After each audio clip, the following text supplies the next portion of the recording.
Muy bien, y recibimos en este set al doctor Pedro Donoso, director general del Gabinete Estratégico de ICARE, especialista en aspectos de comunicación, a quien damos la más cordial bienvenida para conversar sobre el debate presidencial y los puntos álgidos que considere fueron los que llevan a la ciudadanía o al electorado a tomar una decisión mucho más informada. Bienvenido, doctor, lo recibimos en este espacio.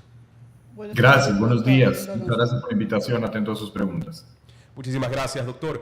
El debate del día de ayer es o no un determinante para esos votos indecisos que aún estaban pendientes de llegar a considerar a una de estas ofertas de campaña como la medular para apostarle a cada una de ellas. ¿Considera usted que es un determinante o pasa desapercibido este debate en el plano político?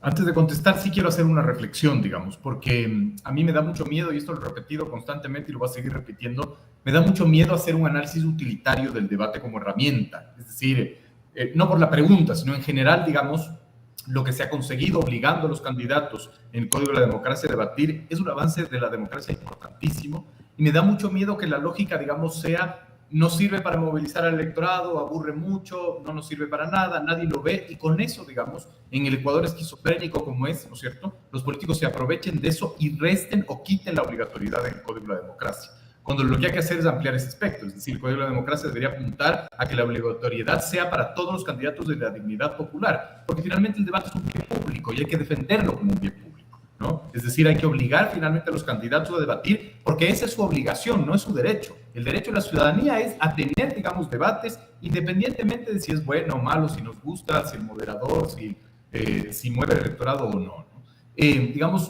Después de esta reflexión, creería, y la única evidencia científica que yo tengo para contestar esa pregunta es del debate del 2023 y las cifras de perfiles de opinión. De acuerdo a perfiles de opinión, el debate en primera vuelta del 2023, el 75% de los encuestados no lo vieron, ¿no? Entonces, no creo que finalmente, digamos, este debate pueda movilizar al electorado, pueda cambiar, digamos, la intención de voto, que ahora, de acuerdo a esos datos, por ejemplo, se ubica en más del 55%, ¿no es cierto? 6 de cada 10 ecuatorianos y ecuatorianas se sienten, digamos, o no están seguros de por quién votar. Entonces, finalmente creo que el debate en sí mismo no es un movilizador electoral, creo que es un hecho político que tiene que analizarse en el antes, en el durante y en el después.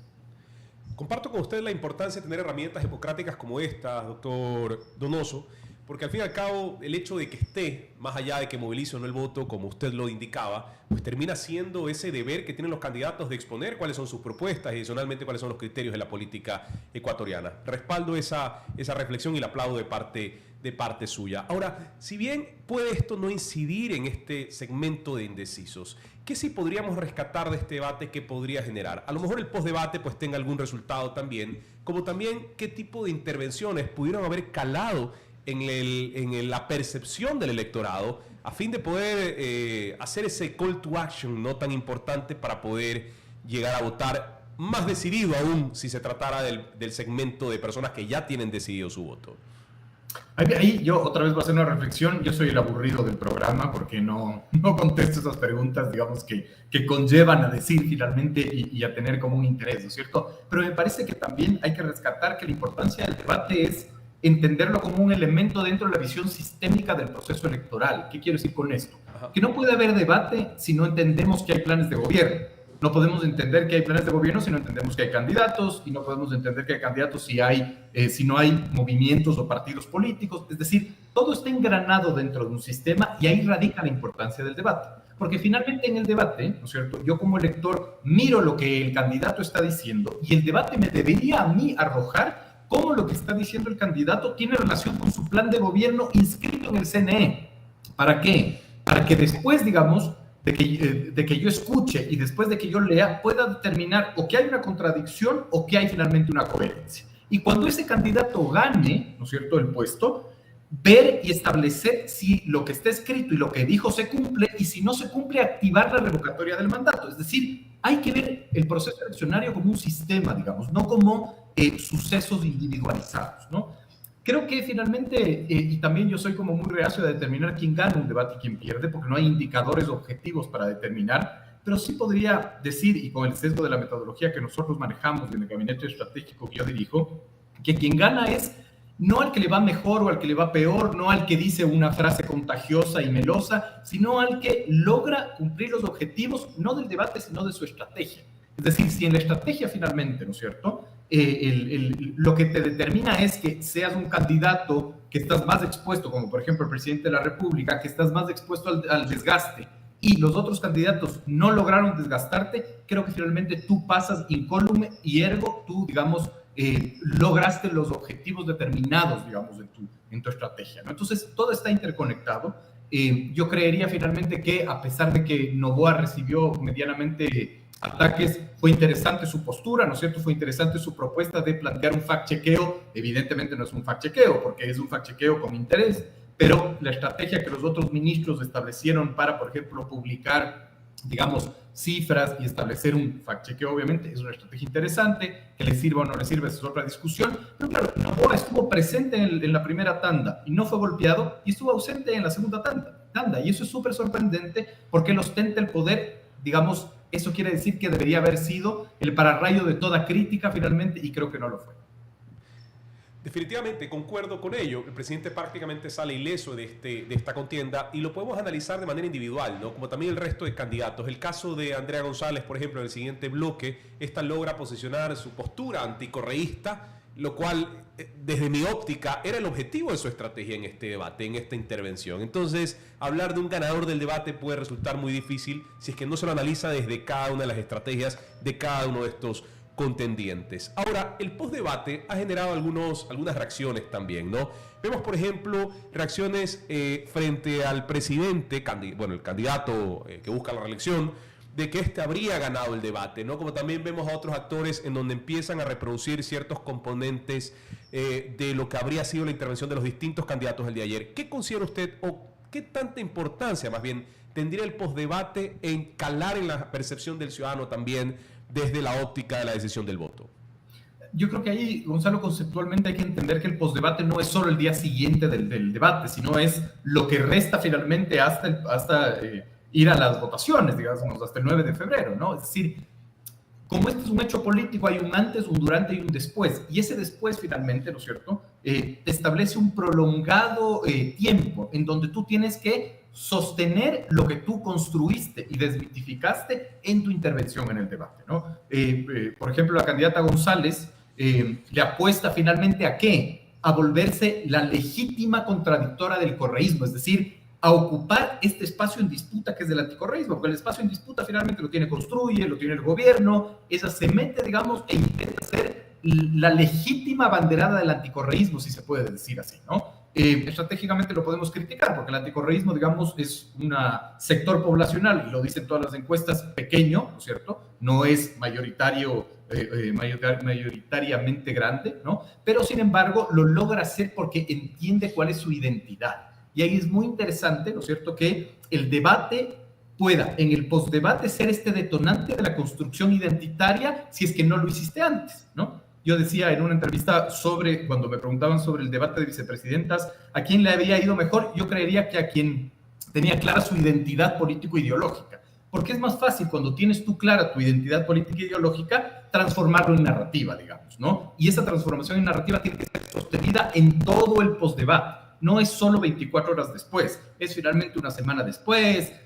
Por ejemplo, la candidata González hoy en una entrevista planteó un nuevo debate solo con Noboa. Esa es una estrategia también postdebate, que le sirva, no le sirva, esa es otra discusión, o que se efectúe, esa es otra discusión. Pero claro, lo que intentas es que lo que posicionaste en el debate te sirva como oxígeno hasta el 9 de febrero. Interesante. Bélgica Guarderas tiene una pregunta también. Adelante, Bélgica. Doctor Donoso, con relación a lo que usted dice de la identidad política e ideológica, ¿no le parece que ya es hora necesario para nuestro país que la ley electoral cambie y que no nos atormenten con tantos candidatos en que al final del día no sabemos qué rumbo coger? Son 16 candidatos en un país tan pequeño y con tantos partidos políticos. A ver, digamos, yo no soy partidario de criticar lo cuantitativo de los candidatos. Es decir, si tenemos 16 movimientos nacionales, es lógico que tengamos 16 candidatos.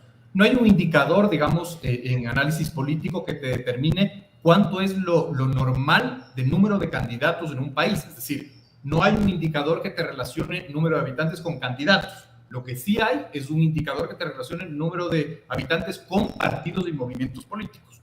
yo no creo que finalmente el número de candidatos es un problema en sí mismo, complejiza las cosas, sí, evidentemente, pero creo que hay un mayor problema. ¿Cuál es ese mayor problema? Es la inexistente relación política, ideológica, identitaria entre un candidato, ¿no es cierto?, y su partido político, por ejemplo, ¿no?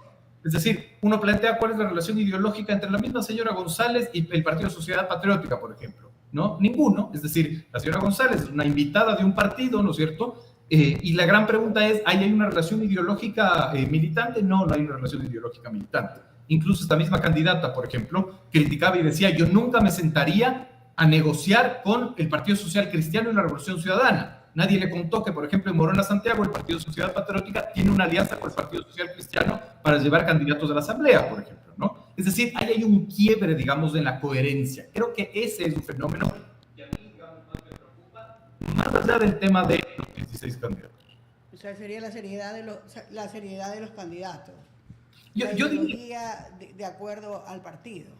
Exacto, yo diría que más bien la relación finalmente partido-candidato. Es decir, creo que sí hay que apuntar unas reformas al Código de la Democracia y establecer que uno no puede ser candidato si no ha militado, por ejemplo, 5 años en un partido, para que tenga, digamos, indéresis de coherencia, digamos, para que finalmente, si tú eres un militante, es que imaginémonos nomás el caso, ¿no es cierto? Usted es una militante de un partido político, ha trabajado 15 años por el partido político, nunca llega a ser candidata porque siempre invitan al candidato que o puede pagar la campaña, o es popular, o es guapo, o es chévere, o baila bien. A terceras. Claro, y podemos ver el caso también de Víctor Arauz, cuando uno de los participantes, no recuerdo quién exactamente en el segundo bloque, le dice, ¿cómo en sus filas puedes tener a alguien que está vinculado a temas de investigación de narcotráfico, el caso Purga? No recuerdo exactamente cuál era el caso, ¿no? Caso Encuentro. Bueno, pero en todo caso, este responde que él no era el dueño del movimiento, que simplemente él había participado en el movimiento, pero que las filas asambleístas las armaban otros.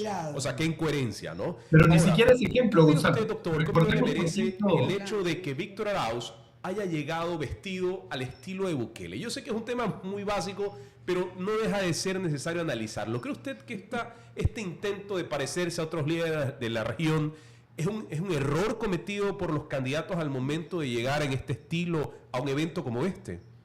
Yo solo quería hacer un paréntesis ahí y recordar, por ejemplo, me parece muy coherente este ejemplo de Arauz, ¿no es cierto? Pero recordemos, por ejemplo, ese candidato, ¿no es cierto?, a la asamblea, que llegó a la asamblea de la mano de Pachacuti, que en una entrevista le preguntaron que qué significaba el término Pachacuti y no tenía ni idea, digamos, ¿no? Es decir, a eso nos estamos enfrentando y no es solo propio de este proceso eleccionario, sino ha sido, digamos, casi histórico en el Ecuador, ¿no? Creo que el tema es bien interesante porque desde los cuartos de guerra se empieza a construir esta necesidad de que los candidatos asuman estos modelos exitosos, entre comillas, de Latinoamérica, Bukele, Milei, etcétera. Pero yo siempre me pregunto, ¿habrán hecho, digamos, la investigación social de preguntar a la gente de la calle, a los votantes, quién es Bukele? ¿Sabrá la gente quién es Bukele? Es decir, o solo lo sabemos nosotros en el círculo rojo, digamos, ¿no? Entonces, es muy interesante porque me parece que muchas veces las estrategias electorales solo recogen lo que se discute finalmente en las redes sociales, pero no tienen una investigación social profunda de entender que si le vistes a tu candidato parecido a un presidente que no es conocido en la esfera común y cotidiana, la gente no lo va a entender, digamos, ¿no? Entonces, no cumple, digamos, ese objetivo. Y además hay que sumar finalmente que a la larga Bukele es un proyecto político, es decir, Bukele fue alcalde, es decir, viene de un proceso, no es solo un suceso. Entonces, querer finalmente que el mismo resultado que le dio a Bukele le dé resultado a un candidato que finalmente recién está siendo candidato en un partido ajeno, que no logra sostener, digamos, una identidad política, etcétera, es profundamente innecesario.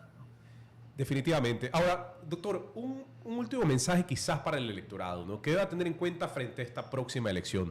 Hemos hablado de la cultura democrática, de la cultura política, de lo que suma el debate a este objetivo de fortalecer esa cultura democrática, pero ¿qué considera usted que el electorado debería tener en cuenta antes de tomar esta decisión de voto, que lo deje como una sugerencia, ¿no?, para que la audiencia pues, pueda tenerlo en mente antes de finalmente acercarse a la papeleta y rayar por un candidato?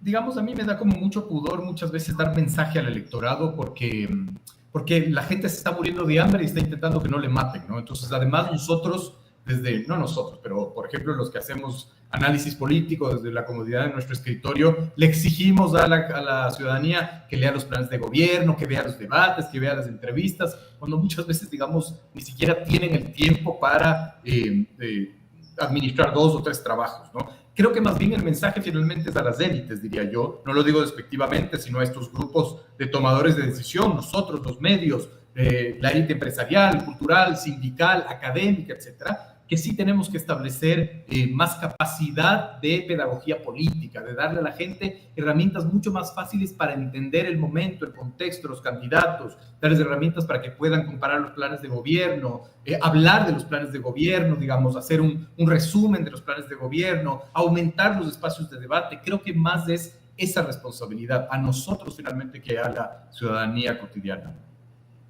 Definitivamente. Queremos agradecerle, doctor Donoso, por habernos acompañado esta mañana. Para nosotros es un gusto tener su opinión. Gracias por el tiempo que nos ha brindado y también a nuestra audiencia. Esperamos en una próxima ocasión poder seguir analizando los distintos temas que en la política ecuatoriana se den. Muchas gracias, Pedro. No, por favor, para servirles. Un abrazo. Gracias por la invitación. Un fuerte abrazo. Muchísimas gracias.